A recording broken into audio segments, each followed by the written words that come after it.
La temporada 2009-2010 quedó en la historia de todo el hincha de Banfield. Con Julio César Falcioni en el banco de suplentes, el taladro se quedó con el torneo Apertura con un memorable equipo, donde habían grandes figuras como James Rodríguez, Santiago Silva o Walter Erviti. Luego, en el Clausura cerró una gran temporada al quedarse con el quinto puesto de la tabla con 32 unidades. En la sumatoria de puntos, fue el mejor equipo del país junto a Argentinos Juniors con 73 unidades, pero 2 años después perdió la categoría. Para la temporada 2010-2011 el emperador siguió el mando de Banfield. La idea era obvia. Tras conseguir el campeonato se ubicó en el séptimo puesto de la tabla de promedios. Además, venía de disputar la Copa Libertadores 2010, donde fue segundo en su grupo con 11 unidades y quedó eliminado en manos de Internacional de Brasil, tras igualar 3-3 y caer por gol de visitante. Por ende, lo realizado en la primera parte del año fue bueno, por lo que el equipo que conducía Falcioni debía armarse para tratar de hacer una buena campaña y pelear la Copa Sudamericana. Sin embargo, para el arranque del torneo Apertura 2010, el Banfield campeón comenzó a desarmarse. Cristian Luchetti, Jonathan Maidana, Maximiliano Lazo, James Rodríguez, Sebastián Papelito Fernández, entre otros tantos jugadores, dejaron la institución. Y lógicamente, los refuerzos no eran de la misma calidad de los que se fueron. Llegaron Luis Olignac, Emilio Celaya, Pablo Santillo y Sebastián Chirola Romero. Por ende, la campaña de Banfield no fue la gran cosa. En la Apertura 2010 fue 15º tras cosechar 20 puntos en 19 fechas, producto de 4 triunfos, 8 empates y 7 derrotas. Su compañero, salió bien Quintero para Ramírez, atención, 3 contra 3, se viene Ramírez, jugando la pelota para Romero, está contra Ramírez, ¡gol! Por su parte, en la Copa Sudamericana llegó hasta octavos de final, donde eliminó a Vélez y perdió con Deportes Tolima por un global de 3-2. Finalmente, Julio Falcioni dejó el cargo a fin de año y su reemplazante fue Sebastián Méndez. Tras retirarse del fútbol profesional, el gallego tuvo un breve paso como DT de San Lorenzo, donde había conseguido 3 triunfos y 4 derrotas en 7 encuentros. Luego de esa experiencia llegó a Banfield para suplantar al gran emperador. Igualmente, es verdad que tenía cierta espalda. Fue uno de los referentes en la consagración de la Apertura 2009. El gallego perdió a otros jugadores importantes como Walter Erviti o Rubén Ramírez. Logró reforzarse con jugadores de características similares como Jonathan Gómez o Alejandro de Sousa. De esta forma, Méndez hizo una buena campaña para ser la primera. Tras ser un poco irregular, Banfield se quedó con una buena octava posición tras conseguir 27 puntos, producto de 7 victorias, 6 empates y 6 derrotas. Está por este lado Quinteros, Ferreira, solito Achucarro, va por el segundo y la revancha. Achucarro, Achucarro, Achucarro. Esto fue suficiente para que el entrenador continúe en el club. Sin embargo, fue el principio del fin para Banfield. El taladro comenzó la temporada 2011-2012 holgado en el promedio. Todavía con los 73 puntos conseguidos por Falcioni, Banfield era el quinto mejor ubicado en la tabla. Por eso, la idea del taladro era conseguir una buena sumatoria de puntos para arrancar el 2012-2013 de la mejor forma, ya que perdía todas las unidades conseguidas por el equipo campeón. Por eso, el gallego fue ratificado como entrenador de Banfield. Para poder realizar una buena campaña, el taladro mantuvo la base del equipo, con la idea de poder repetir lo realizado en el torneo anterior. A eso se le suman las incorporaciones de Ezequiel Carboni, que venía de jugar en el Catania de Italia, Juan Luchans, el regreso a Ariel Broggi, sumado a los préstamos de Walter Acevedo desde River y de Rodrigo López. Sin embargo, el comienzo no fue el mejor para Banfield. En los primeros 4 partidos del año perdió todos: 2-0 con Atlético Rafaela, 3-0 versus Vélez, cayó 1-0 ante Racing y por el mismo resultado perdió con Godoy Cruz. Al Chino Navarro, el que responde es el equipo mendocino. Villar, Tito Ramírez lo pone, Tito, ¡gol! En los primeros 4 duelos, el taladro no pudo convertir goles y recibió 7 tantos. Ante esto, el gallego Méndez decidió dejar el cargo de entrenador con el torneo recién comenzado. De esta forma, Raúl Wenzel fue designado como DT interino para disputar el partido ante Tigre, donde también perdió por 1-0. La dirigencia del taladro sintió que necesitaba de un nombre de peso para que el plantel pudiera levantar la cabeza. Por eso, Ricardo Lavolpe fue designado como nuevo entrenador del club a partir de la 6ª fecha. Sin embargo, no pudo torcer mucho la historia. En su debut perdió 1-0 con Arsenal y recién en la fecha 7, la hinchada de Banfield pudo gritar un gol en el triunfo ante el Boys por la mínima. Allá va a luchar.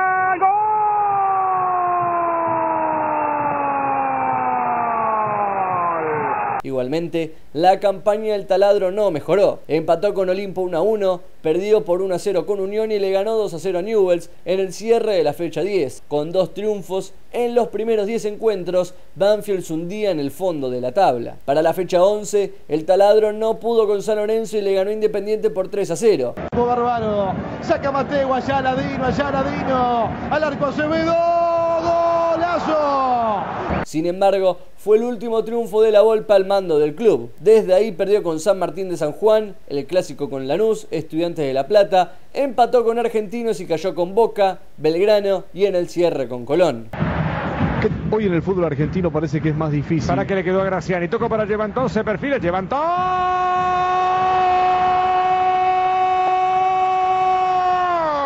De esta forma, Banfield fue último con 11 unidades gracias a los 3 triunfos, 2 empates y 14 derrotas. Por eso, la Volpe se fue del club y Jorge da Silva fue confirmado como el nuevo entrenador de Banfield. Claramente el taladro necesitaba mejorar lo realizado en el torneo anterior. Si bien todavía estaba medianamente holgado con el promedio, no debía relajarse. Por eso, con una campaña más o menos buena, la alcanzaba para mantenerse en primera división, aunque sea por un año más. Para eso, mantuvo la base del equipo que disputó el certamen anterior, además de perder a algunos jugadores importantes como Víctor López. De esta forma, arrancó el taladro el torneo Clausura 2012. Jorge da Silva necesitaba empezar con el pie derecho del certamen, pero eso no ocurrió. En el debut se comió 3 pepas ante Atlético Rafaela y otros 4 goles ante Vélez. Con tan pocos partidos, el técnico comenzaba a tambalear en el cargo. Le pudo ganar a Racing y parecía que ganaba aire para las próximas fechas del certamen. A ver el centro de Sousa, cerradito.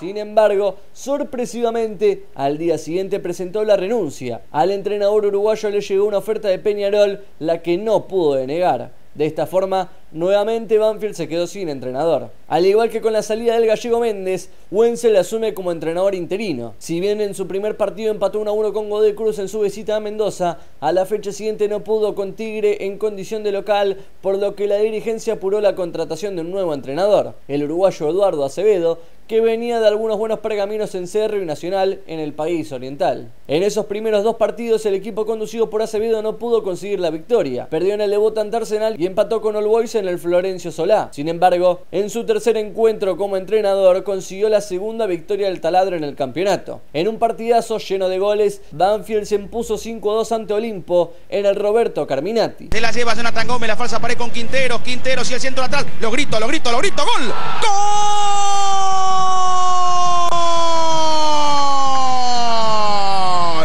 Lógicamente, con semejante cuota goleadora, todo parecía indicar que los buenos augurios comenzaban a llegar para el sur de la provincia. No obstante, a la fecha siguiente empató con Unión de local. Aún quedaban 9 fechas para que terminara el torneo. Si bien Banfield se hundía en el fondo de la tabla, el equipo conducido por Acevedo todavía tenía un colchón que lo hacía mantener a la categoría. No obstante, los triunfos no volvieron a aparecer. Cayó 3-0 con Newell's en Rosario, empató con San Lorenzo en el Solá y luego volvió a perder con Independiente por 2-0. Para los siguientes encuentros, Acevedo no pudo torcer la historia. Perdió de local con San Martín de San Juan por 2-1, mismo resultado que hubo en el clásico ante Lanús. Luego cayó en una dura goleada ante Estudiantes por 3-0 y la fecha siguiente no pudo con Argentinos Juniors en otra derrota, ahora por 1-0. Sin dudas que el panorama para Banfield cada vez empeoraba más. Ya con Olimpo descendido, el taladro comenzó a merodear con el promedio, ya no solo para jugar la promoción, sino que también para no caer en zona de descenso directo. Quedaban 3 finales para Banfield. En la primera, sacó un buen resultado que ilusionó al sur de la provincia de Buenos Aires. Frente a Boca, que venía de ser campeón y llegaba como líder, empató 1-1. Hizo el jugador de Boca, llega al centro, el cabezazo, ¡gol!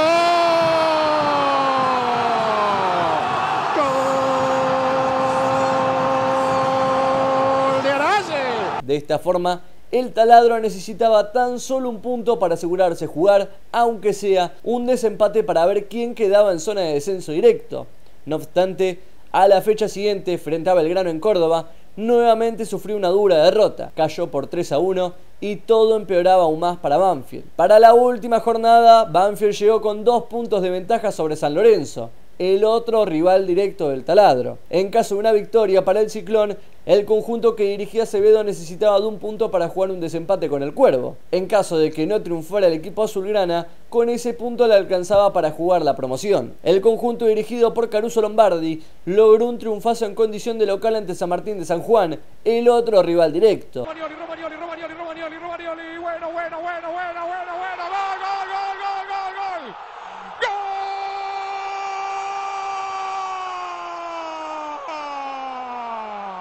Por su parte, Banfield debía hacerse fuerte en su cancha ante Colón. El Ciclón se llevó su partido por 3-1 y quedó momentáneamente en la zona de promoción. Igualmente, el Taladro no pudo hacer nada ante Colón y sufrió otra nueva goleada.